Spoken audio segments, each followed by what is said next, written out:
En esta sesión vamos a entrar de lleno en el desarrollo del siglo XIX como etapa de construcción del Estado liberal.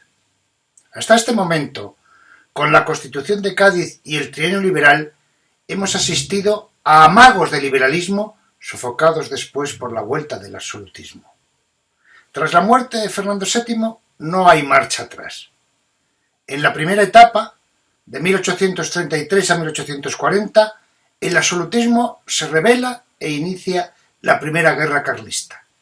Es la etapa que vamos a tratar en esta sesión. La regenta María Cristina de Borbón dos Sicilias no tiene más opción que apoyarse en los liberales. Estos, aunque muy divididos entre sí, avanzan. Estatuto de 1834, que es en realidad una pantomima.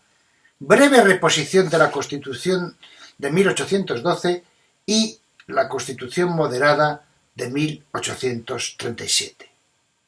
La población sufrió enormemente por el hambre y la epidemia de cólera.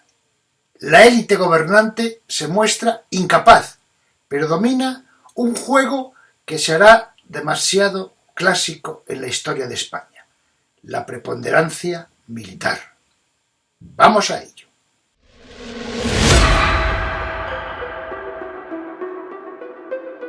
Aquí tienen la línea de tiempo del siglo XIX con el desarrollo del Estado liberal. En la presente sesión nos vamos a centrar entre la muerte de Fernando VII y el año 1840.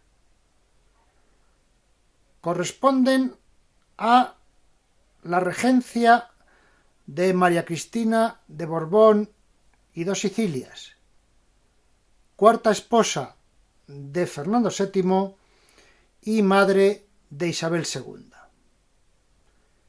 En este periodo se produce la Primera Guerra Carlista, puesto que su cuñado, el hermano de Fernando VII, Carlos María Isidro, no acepta el testamento que había eludido la ley sálica que prohibía reinar a las mujeres, y por tanto Carlos se proclama rey legítimo, queriendo mantener el absolutismo y prometiendo respetar los fueros. Un periodo en el que, además del absolutismo, tenemos presente la carta otorgada que fue el Estatuto de 1834, un breve periodo en el que vuelve a imponerse la Constitución de Cádiz de 1812 y, finalmente, la Constitución de 1837. Vamos a ver algunas valoraciones generales.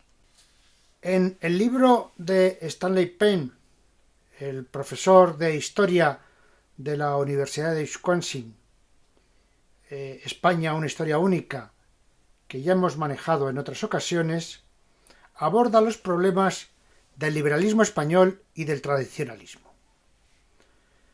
Payne señala que tanto la izquierda como la derecha han considerado al liberalismo español un fracaso. No obstante, advierte que esa idea de fracaso es una caricatura o un estereotipo exagerado, puesto que el liberalismo dominó la vida política española y gobernó durante alrededor de un siglo. En ese punto, añade, si fue un fracaso, fue bastante largo. Asimismo, asegura Payne que el carlismo fue el principal movimiento político de masas, prácticamente el único, en la España del siglo XIX. La fuerza del carlismo, dice, se correlacionaba con el vigor del sentimiento religioso y del monarquismo ultra de una sociedad mayormente tradicional. Los liberales, continúa, no ganaron por el hecho de que hubieran podido ganar un plebiscito nacional, algo dudoso, sino porque controlaban el Estado y el ejército, y porque contaban con el apoyo exterior. Gran parte de las clases altas, que habría cabido esperar partidarias del tradicionalismo, en realidad apoyaron a los liberales en parte porque el carlismo les parecía en gran medida un amenazador movimiento popular de campesinos pobres, ya que con frecuencia en las partidas carlistas se apreciaba un odio a los ricos. Preponderancia militar, régimen de las clases medias e incapacidad del poder civil. Jaime Balmes, un pensador católico conservador, defensor de la monarquía de Isabel II, en el periódico El Pensamiento de la Nación, en un artículo titulado La preponderancia militar, hizo en 1846 uno de los análisis más lúcidos sobre la situación de la España de su tiempo. Explica que el poder está en manos de militares porque el poder civil se muestra incapaz de controlar la situación. La prolongada preponderancia militar durante 35 años, que siguen a la crisis bélica con que se inauguró el siglo XIX, no es un hecho casual. El pronunciamiento de Riego, en 1820, en Cabezas de San Juan, había creado el hábito de recurrir a la fuerza militar para resolver conflictos políticos, hábito que se confirmará por la guerra civil y por la participación del ejército en campañas exteriores. La incapacidad del sistema electoral para crear un poder civil firme, dado que había un voto censitario dependiente del pago de impuestos y procedimientos totalmente corruptos, hace que se recurra una y otra vez a militares con prestigio en su ámbito profesional.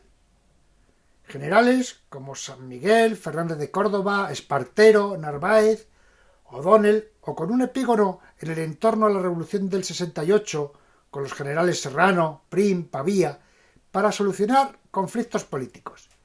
Tendencia que se prolongará en el siglo XX, con los generales Primo de Rivera y Franco, y que quedará quebrado, por ahora, tras el intento de golpe de Estado del 23F de 1981. Palacio Atar añade que el poder militar es como un poder mesiánico, que emerge cuando el poder civil se muestra incapaz de controlar la situación.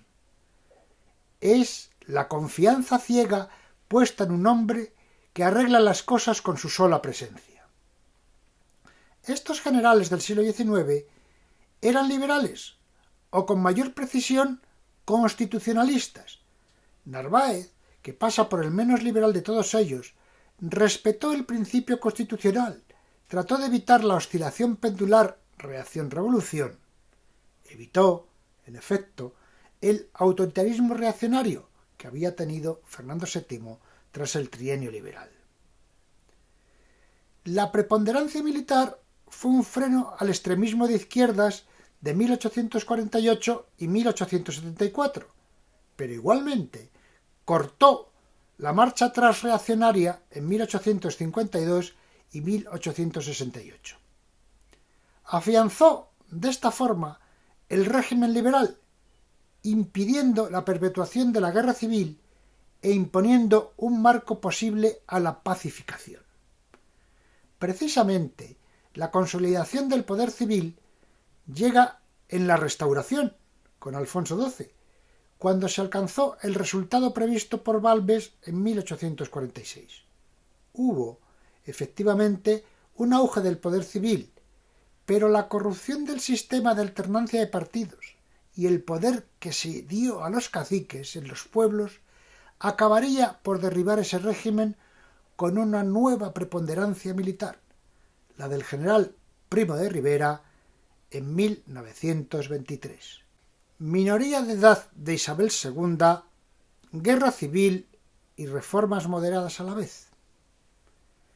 El 3 de octubre de 1833 se hace público el testamento de Fernando VII que confirma a su hija Isabel, de 3 años, heredera al trono y nombra a su madre, María Cristina de Borbón dos Sicilias, reina gobernadora hasta la mayoría de edad de la niña. Fernando VII había abolido la llamada ley sálica, que impedía reinar a las mujeres. Hasta esa derogación, dado que no tenía descendencia de varones. Carlos María Isidro, hermano de Fernando VII, era el heredero al trono de España. Cea Bermúdez, confirmado como jefe de gobierno, promete hacer una reforma sin alejarse del absolutismo. Pero el mismo día que Cea anuncia su reformismo moderado, Carlos María Isidro se proclama rey legítimo y se inicia la primera guerra carlista, que durará 7 años.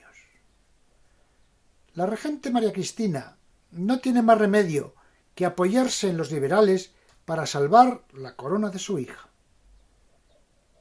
Lo que ocurre es que Cea Bermúdez es incapaz de conseguir su apoyo por la falta de reformas políticas. Se abre paso rápidamente la idea de cambiar el gobierno y reunir unas cortes que procedan a reformas efectivas para consolidar el régimen. Finalmente, en enero de 1834, la regente pone al frente del gobierno a Martínez de la Rosa, líder moderado del trienio liberal, con la condición de mantener como miembro del Ejecutivo a Javier de Burgos.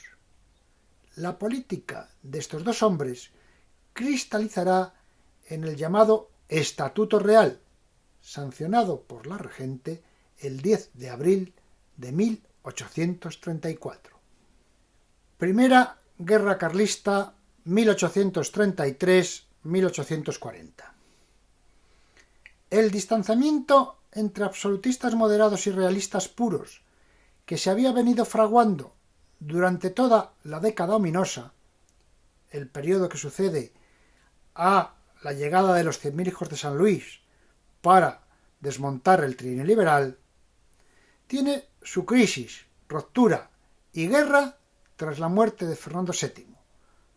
Cuando en octubre de 1833 se hace público su testamento, designando a Isabel, de 3 años, reina, y a su madre reina regente, el hermano de Fernando VII, Carlos María Isidro, que se encontraba exiliado en Portugal, proclama el Manifiesto de Abrantes y se inicia la Primera Guerra Carlista. Los carlistas, realistas antes, contaron con la masa rural partidaria del absolutismo, fundamentalmente por las malas experiencias de las desamortizaciones que se venían produciendo desde tiempo de Carlos IV, las eclesiásticas, que suponían un aumento de los anteriores pagos de diezmos, y las civiles, que habían supuesto la pérdida de los bienes municipales. Sin embargo, aun con esa perspectiva, sólo los vasco-navarros son un apoyo decidido al carlismo. Carecen de zonas urbanas, salvo Bilbao durante poco más de un mes. Su base son los voluntarios realistas de la regencia de Urgel, aquel núcleo absolutista que hubo durante el trienio liberal. Cuentan también con el apoyo de la Iglesia, contraria lógicamente a las desamortizaciones, y con funcionarios de la administración local en Vascongadas y Cataluña. Apenas disponen de adhesiones en el ejército.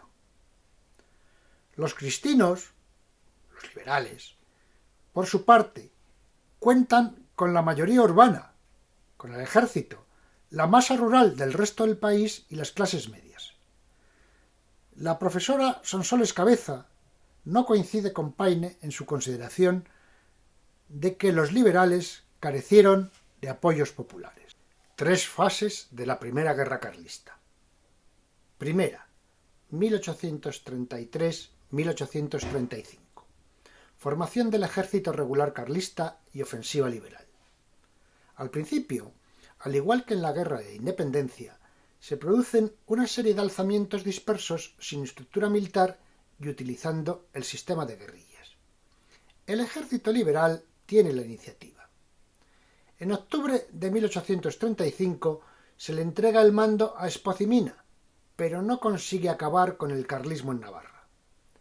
El ejército carlista, al mando de Zumalacárregui, ha reunido 25.000 hombres en el valle de Amezcua. Allí, muy protegido por la naturaleza, se organiza. Los liberales no consiguen tomar el valle y su general, Francisco Valdés, es derrotado. Segunda fase, 1835-1837. Ofensiva carlista. Tras la derrota de Valdés, los carlistas atacan de dos formas: por defensa en los Pirineos y por incursiones en las retaguardias cristinas. Piensan en la toma de Madrid y en la de Bilbao, esta última indispensable para el reconocimiento británico. Pero en el sitio de Bilbao muere Zumalacárregui y vencen los cristinos. Se produce la batalla de Mendigorría, ganada por los liberales, lo que supone un duro golpe para los carlistas. El general carlista Juan Antonio Guergué trata de unir al carlismo catalán, pero fracasa. Después intenta sublevar a toda España y atraviesa la península sin conseguir adhesiones. En el segundo sitio de Bilbao, los carlistas son derrotados de nuevo, en esta ocasión por el general Espartero. Se prepara una expedición dirigida por el propio Carlos María Isidro, que ha tomado el nombre de Carlos V, que busca el reconocimiento de Austria y Rusia. Llega a las cercanías de Madrid, pero es expulsado por Espartero. Tercera fase, 1838-1840. Descomposición del carlismo y abrazo de Vergara. Después de la derrota de Bilbao, hay una facción carlista que apoya el fin de la guerra, viendo improbable la victoria. Los carlistas se limitan a defender las zonas que controlan hasta que la falta de efectivos les obligan en 1839 a firmar el llamado Abrazo de Vergara, suscrito en Oñate, Guipúzcoa, el 31 de agosto de 1839, entre Espartero, general cristino, y Maroto, general carlista. En el acuerdo se reconocieron los grados militares de los que habían luchado en el ejército carlista y se hizo una ambigua promesa de respeto de los fueros vasconavarros. No obstante, un sector del carlismo, incluido el propio Carlos María Isidro, no aceptaron el acuerdo y marcharon al exilio a la espera de una nueva oportunidad. En la zona del Maestrazgo, Castellón, el general carlista Cabrera mantendrá el conflicto un año más, hasta 1840.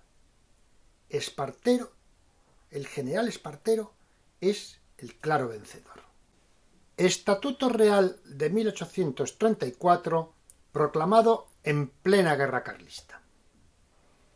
El Estatuto Real, carta otorgada, tiene como objetivo principal proceder a la convocatoria de Cortes. Se fundamenta en las leyes tradicionales de la monarquía, las partidas y la nueva recopilación, desechando la base liberal de las constituciones.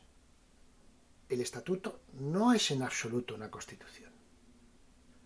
Su articulado se dirige a la formación y funcionamiento de las Cortes, que estarán constituidas por dos cámaras. Cámara Alta, próceres del reino, formada por las altas categorías de la nobleza, iglesia, administración y los mayores contribuyentes nombrados por la reina regente. Serán de carácter hereditario para los grandes de España, con rentas superiores a los 200.000 reales al año, y resultarán elegibles para los que dispongan de rentas por encima de 60.000 reales al año. La Cámara Baja de Procuradores del Reino está formada por representantes elegidos entre los que disponen de condiciones económicas elevadas.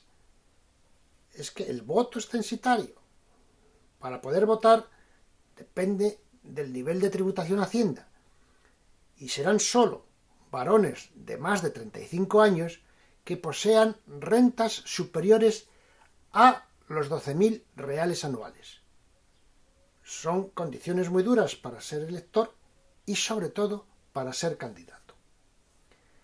Ambas cámaras son convocadas, suspendidas y disueltas por el rey, que además nombra al presidente y vicepresidente. El número de próceres de la Cámara Alta es ilimitado, lo que supone una garantía total para el monarca.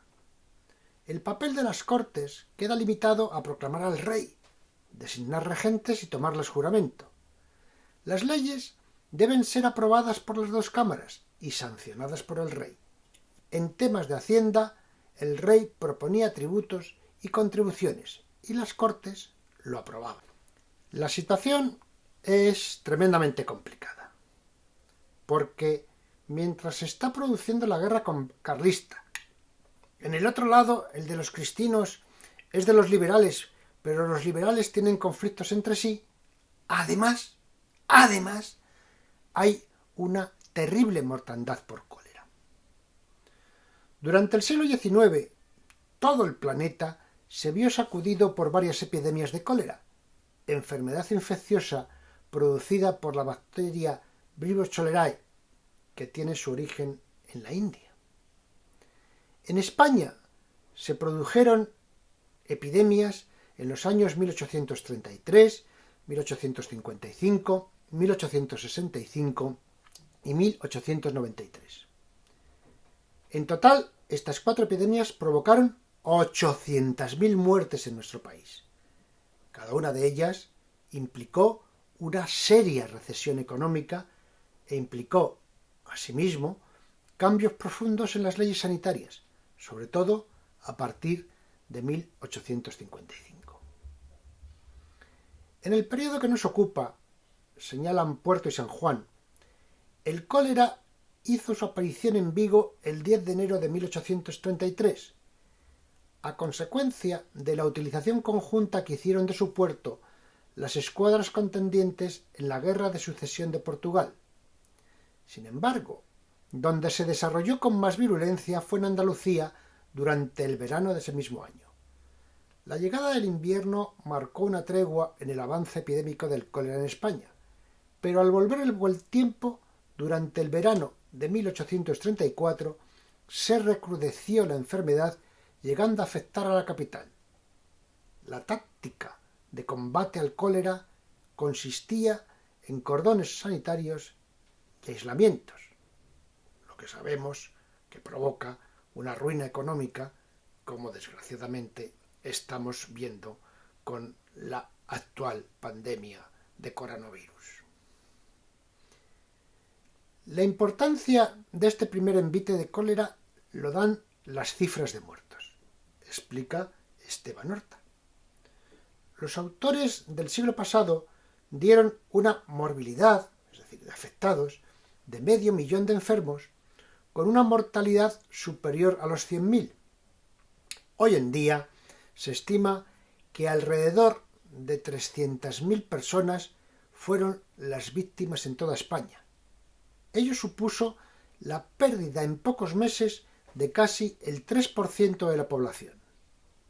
La epidemia de cólera de 1834 cierra con pesimismo el primer tercio del siglo calamitoso para la población española, agobiada durante este periodo por la fiebre amarilla, la guerra de la independencia, las crisis agrarias, la emigración y guerras coloniales, junto con una altísima mortalidad infantil.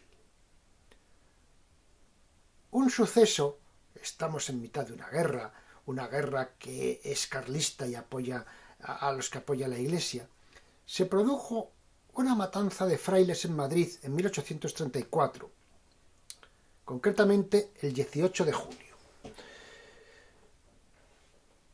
Fueron asaltados distintos conventos del centro de Madrid, la iglesia de San Isidro, la de San Francisco el Grande, y asesinados 73 frailes y 11 resultaron heridos.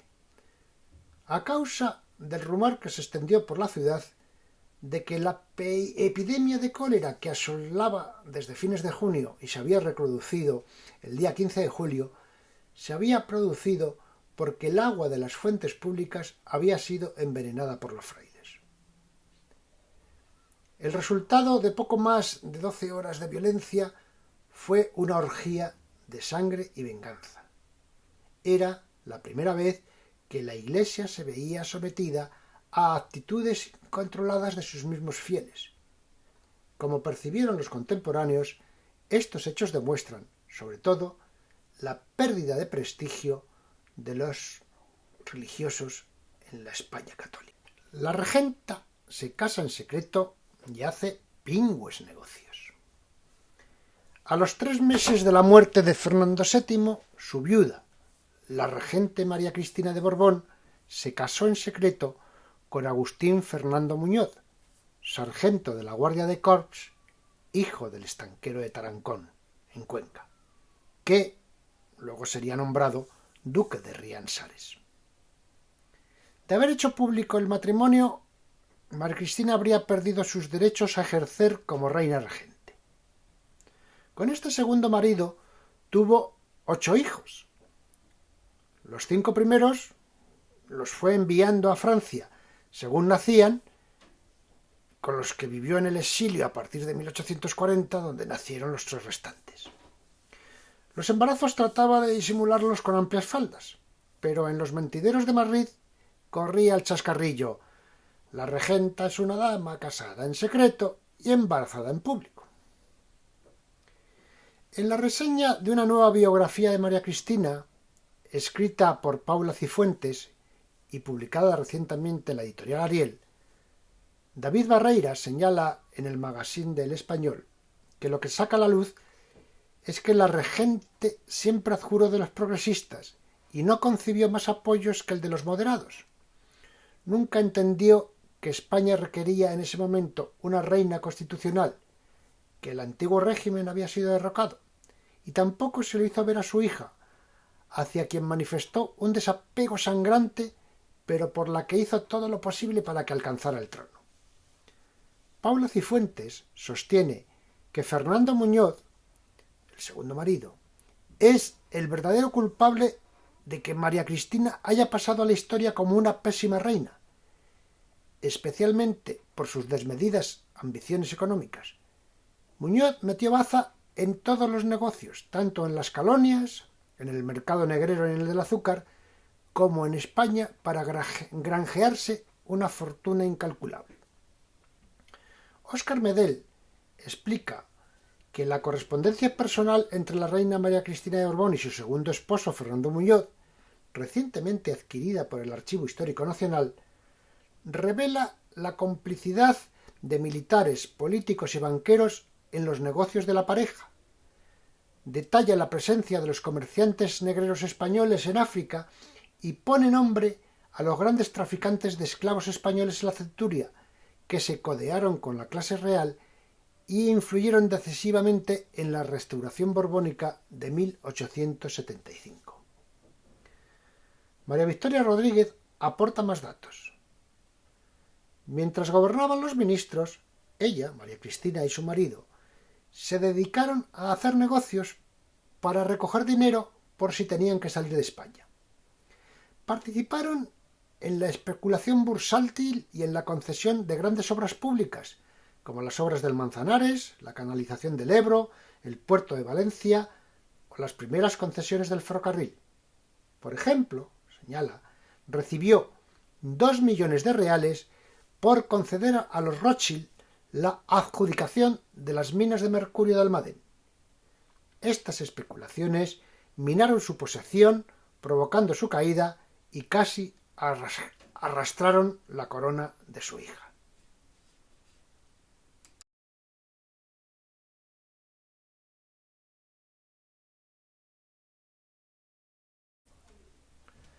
Motín de los sargentos en la granja y restitución de la Constitución de 1812. El Estatuto de 1834 fue una artimaña legal para organizar un régimen político oligárquico. El decreto de 20 de mayo de 1834 reguló las elecciones censitarias, en las que votaban los poseedores de grandes fortunas. En las primeras participó el 0,15% de la población. En las segundas, el 0,06%. Nada funcionaba y finalmente la regente tiene que cesar al moderado Martínez de la Rosa al frente del gobierno en junio de 1835. Le sustituye el conde de Torero, que tampoco contiene la situación y hay juntas en Barcelona, Cádiz y Málaga que aumentan su poder local mientras continúa la guerra carlista.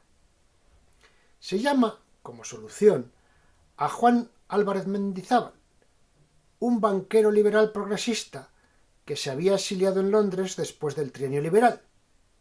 Mendizábal forma un nuevo gobierno en septiembre de 1835. Reúne a las Cortes a las que somete proyectos sobre la libertad de prensa, la responsabilidad ministerial, la ampliación del cuerpo electoral y obtiene un voto de confianza para realizar una desamortización. Nuevo movimiento pendular y la regente María Cristina, el 15 de mayo de 1836, cesa a Mendizábal y lo sustituye por Estúriz, que, aunque inicialmente había sido un progresista, se había convertido en un ferviente moderado.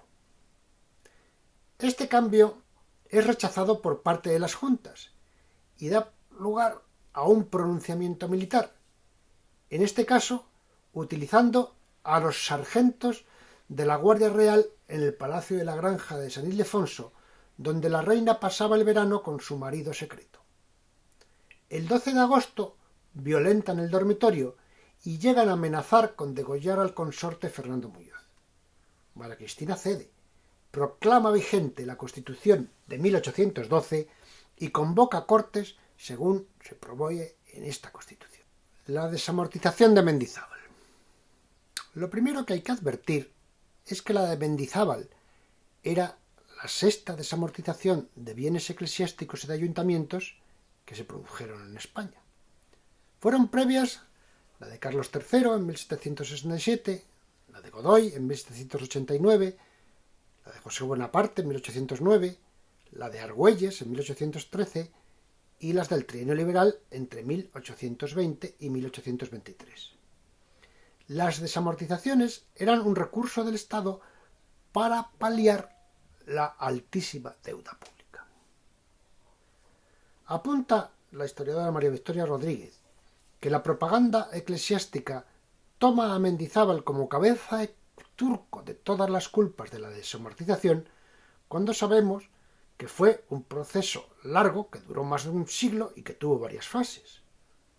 Es decir, parece que fue el único desamortizador. Insistimos, hubo muchas y siguieron, porque después estará la desamortización de Madoz. Mendizábal fue presidente del Consejo de Ministros entre 1835 y 1836 y ocupó las carteras de Hacienda y Estado en varios gobiernos progresistas entre 1835 y 1843. En los meses de febrero y marzo de 1836 se promulgan los Reales Decretos sobre la disolución e incautación de los bienes de las órdenes religiosas.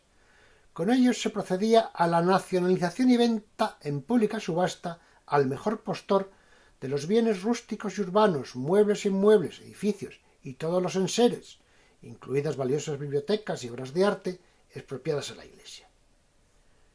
Primero, los pertenecientes al clero regular, monasterios y conventos. Al año siguiente, en 1837, otra ley, una ley de bienes nacionales, amplió la opción a sacar a la venta los bienes del clero secular, los de las catedrales e iglesias en general, proceso que no culminó hasta 1841 durante la regencia de Espartero. Quedaron excluidas de estas medidas los edificios destinados a la beneficencia, hospicios y hospitales, y a la educación, universidades y colegios. Una vez expropiados los bienes, eran subastados en presencia de un juez y adjudicados al mejor postor. Los compradores podían efectuar los pagos en un plazo de 8 años y abonar el precio en metálico. Solo ocurrió así en el 15% de las ventas, o en títulos de deuda pública, hoy se conocen como letras del Tesoro, bonos del Estado o obligaciones del Estado. Constitución de 1837 y fin de la regencia de María de Cristina de Borbón dos Sicilias. La Constitución de 1837 consolida definitivamente el régimen constitucional en España. La función de las constituyentes de 1836 era la reforma del texto de Cádiz de 1812, pero el resultado fue una constitución diferente. La idea directriz fue encontrar un término medio entre la Constitución de Cádiz y el Estatuto Real, que fuera aceptado por progresistas y moderados. Con esta intención se mantendría la Declaración de Soberanía Nacional y de Derechos Ciudadanos del texto gaditano, pero se corregía el sistema institucional, quitándole el radicalismo con la introducción de una segunda cámara, la concesión de mayores poderes al rey y el cambio en el sistema electoral, también censitario según el nivel de renta, pero que quedaba fuera, excluido del texto de la Constitución. El rey se confirma como un monarca limitado. Es inviolable, siendo sus ministros los responsables. El Poder Judicial, por primera vez denominado así, tiene la garantía de la independencia de los jueces. La aprobación del presupuesto debe ser anual y constituye el arma más importante de las Cortes. El rey nombra al gobierno, pero se requiere que tenga el respaldo de la mayoría de las Cortes. La Constitución fue aceptada por la regente en nombre de la reina Isabel II el 17 de julio de 1837. Las elecciones de septiembre de 1837 fueron las primeras celebradas según la nueva Constitución. Se dan una sucesión de gobiernos moderados, inestables, dada la fragmentación que ya existía en ese ala del liberalismo. Tras la victoria de los progresistas en 1839 y la negativa del moderado Pérez de Castro a ceder el poder, prefiriendo disolver las Cortes y convocar nuevas elecciones en 1840, cuando ya han terminado la Primera Guerra Carlista con el abrazo de Vergara, que hemos visto hace un momento, se suceden una serie de revueltas conocidas como Revolución de 1840 por parte de las juntas provinciales de las ciudades que reclaman mayor poder municipal. María Cristina llama al general Baldomero Espartero, vencedor de los carlistas y progresista, para que pacifique la situación. Pero finalmente, el 12 de octubre de 1840, ella renuncia a la regencia y marcha al exilio.